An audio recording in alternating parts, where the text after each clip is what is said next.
Hello, everybody. Welcome back to Path to Play. It is Rory here. And Valentina. Today, we're going to do something a little different. It's going to be a holiday special episode that's going to be an Ask Me Anything. We're not going to be going deep into many soccer details like we usually do. We're going to give you guys a little Thanksgiving break before we go back into that next week. Yeah, whether you celebrate the break or not, we hope that you just have some time this week or this weekend to relax and listen to this and enjoy our special edition for fun episode where, like Rory said, we're just going to ask each other some questions. Hopefully, you guys, if you don't know us, you can get to know us a little bit better. Yeah, and if you guys have any questions, feel free to leave them after this episode. All right, do you want to get us kicked off with the first question? Yes. Okay, my first question is what's your favorite thing to bake for the holidays? Because as we all know, you are a big baker, so we want to hear what you have to share. My favorite thing to bake for the holidays are definitely pies. They're pretty hard to make and relatively labor intensive, but because I never make them at any other time, I would say they kind of give me the most holiday spirit. That's fair. And I don't really bake as well as you do, so I have no idea what it's like baking a pie, but from the times that I have baked a pie, we always buy the crust. So I have never made a crust Yeah, making the by crust is the hardest part. Yeah, I've never made it from scratch, and I know you've explained this to me several times, and I don't know if I will ever take on the challenge of making a pie. So, Yeah, it's a lot of controlling temperature, a lot of butter, things like that. So definitely kind of difficult. and what pie flavor? Any specific pie flavor? Usually something like apple pie is one of my favorites, and Mm. then, pecan pie as well is usually pretty good. I used to not like pecan pie. I definitely like it better now, but I prefer apple pie for sure. That's fair.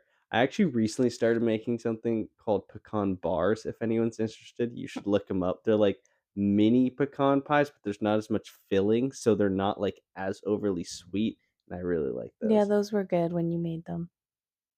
Alright, if you're not super into baking, what's your favorite thing to make during the holidays? I like to help my grandmother make well, pretty much the whole Christmas meal that we make, but if I had to pick one specific thing, I like to make the soups that we do for actual Christmas Day. Mm.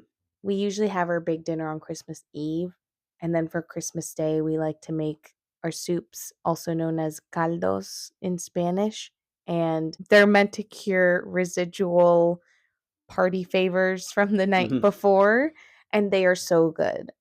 So I think that's my favorite to make, and I honestly think it's more so the experience and Yeah. the knowledge transfer from my grandma, but I also enjoy the process of making soup in general. So, Yeah, it's definitely, like, the holiday process of making all this stuff.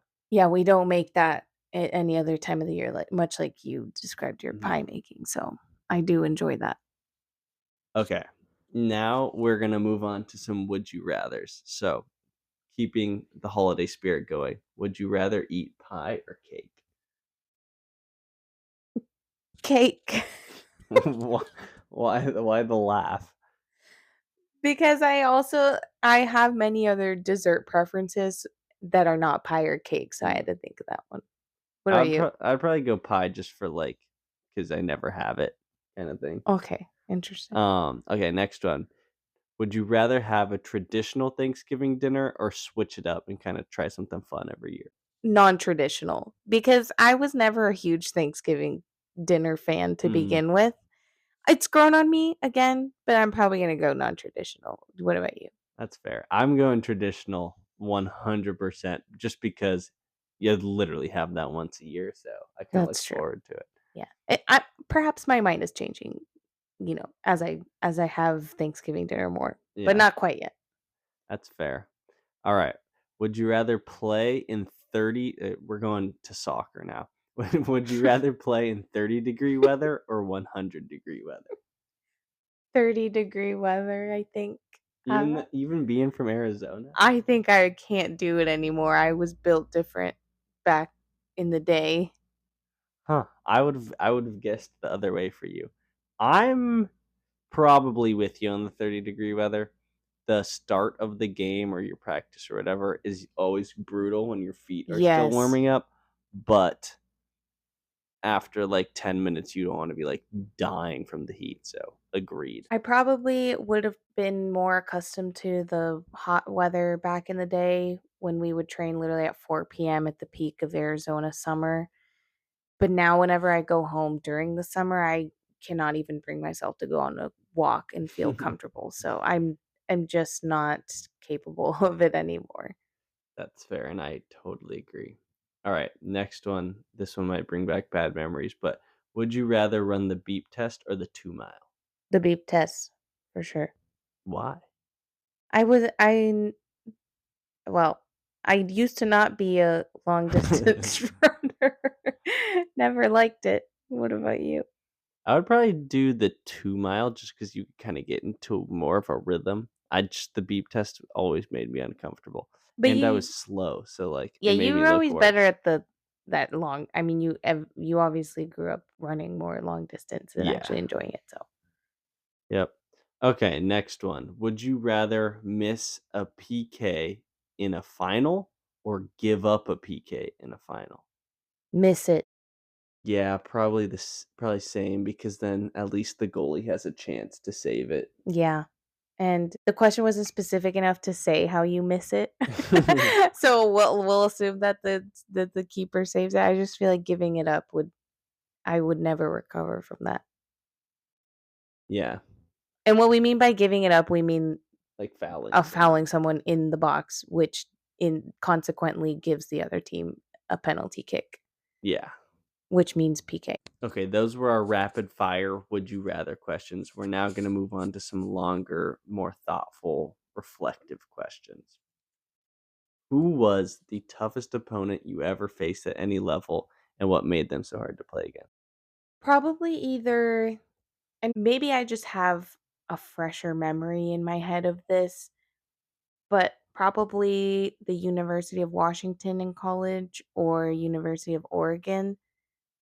And I think for University of Oregon, that one was tough because I was recovering from my injury, and that was, I think, quite literally one of my first games back, and I was going up against a girl who was significantly bigger and stronger than me, and so that was definitely tough to keep up for me personally. And I think consistently, University of Washington was always a tough opponent Yeah, for us to play, definitely. and we would play them every single year in preseason, and they were always a solid team to beat, and just technically smart and played well as a team, and it was hard for us to keep up because they were quick with their style of play. What about you?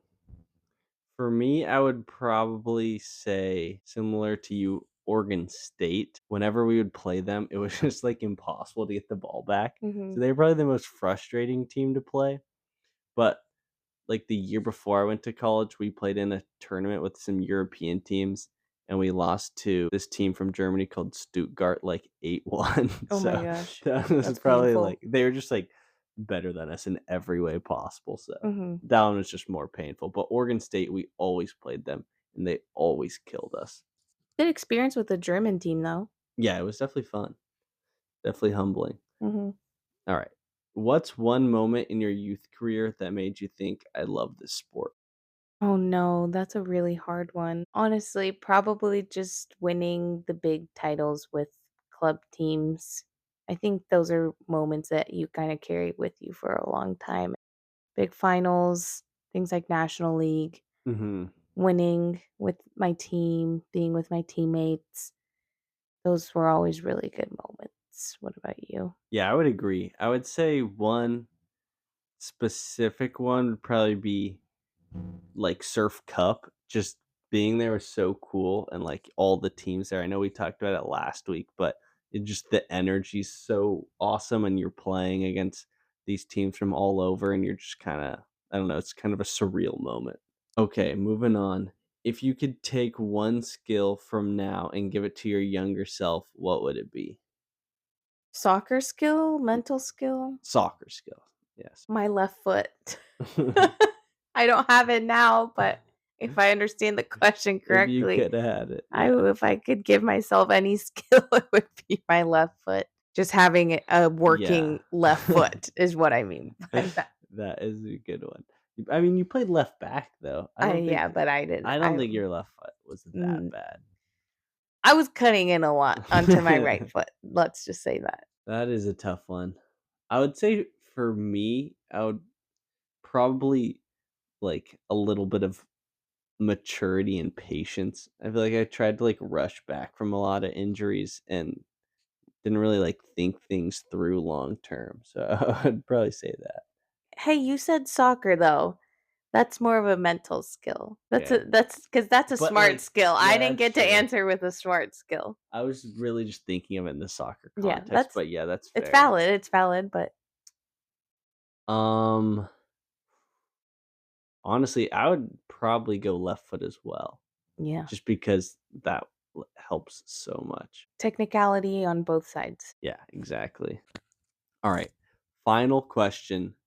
What was the most underrated part of your youth soccer experience that you didn't appreciate until later? Can you answer that question first?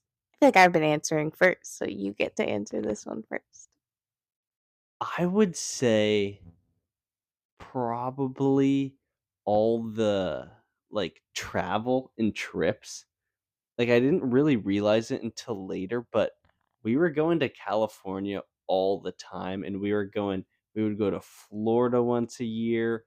We went to Utah, we went to Arizona, and a lot of the people who I went to high school with would, like, maybe travel once a year, and we were, like, on the plane all the time, and then also in college, we were always traveling as well. So I think that was really cool, and I don't think I realized that most people don't get that experience. That's a really good answer because I actually never even thought about that until right now that you're saying that. And for It me, I feels think it normal. made, like, flying and traveling super normal to where, like, I don't really wouldn't say I don't get phased, but, like, if someone tells me I have to hop on, like, a 6-hour flight, like, I'm not really worried, but I feel like if I hadn't gone on so many trips, that would probably, like, phase me more and make me not wanna try stuff like that. I think just being on a team, I think it feels so normal and expected the whole time you're playing sports, and you don't even know anything different from it truly until you're done with the sport and how hard it is to do things not as a team. Mhm. Or more specifically, I think you come to appreciate the camaraderie and the people you meet and the things that you have in common when you're in that same space. I think that it plays a huge factor into your character, at least mine, as you go beyond your sport and everything. So I think that that's something that you get so used to that you don't even realize how cool it is to be on a team like that. And you watch teams now as someone who's been through that, and you can't help but reminisce and Yeah. understand and relate to that feeling of just that bond that you have with players who are going through the exact same thing that you're going through and working towards the same goal and trying to figure themselves out an s in an environment that has a lot of other pressures and expectations. So I think that's a really cool thing if someone gets to experience that. Yeah, I think part of that is it's rare to be around people who are experiencing the same thing as you, Mhm. but then in that scenario, you're always with people who are literally in the same exact scenario as you. So it's like Yeah. you have a lot of people to connect with and share experiences with. I agree, and I think sport because you can find teams anywhere, Right, right. but I think sports are such a unique space to do it because it's such a grind, whatever Mhm. level you do it at. I mean, you have to have some discipline and dedication to be successful or to enjoy it. So, I think it's such a rewarding experience to be part of a team in a sport. That's a good answer. Oh, You thank seemed you. stumped, but that was a really good I was stumped, but answer. I got some advice from from a from a bird. All right, everybody. That is all we have today for our special episode. We really appreciate you guys tuning in and hope you can enjoy these days off that you have. Take a rest, enjoy family time, all that. Yes, and if you don't have the days off, if you're joining us internationally, Yeah, we hope sure. you can take some time for yourself as well and just, call your family or be around your family. But thank you for listening. We hope this was a fun episode. Again, if you have any questions or requests or ideas, feel free to send them through. We will, like we promised, we'll answer your questions on our next episode. Thanks everyone for tuning in. Thank you, everyone.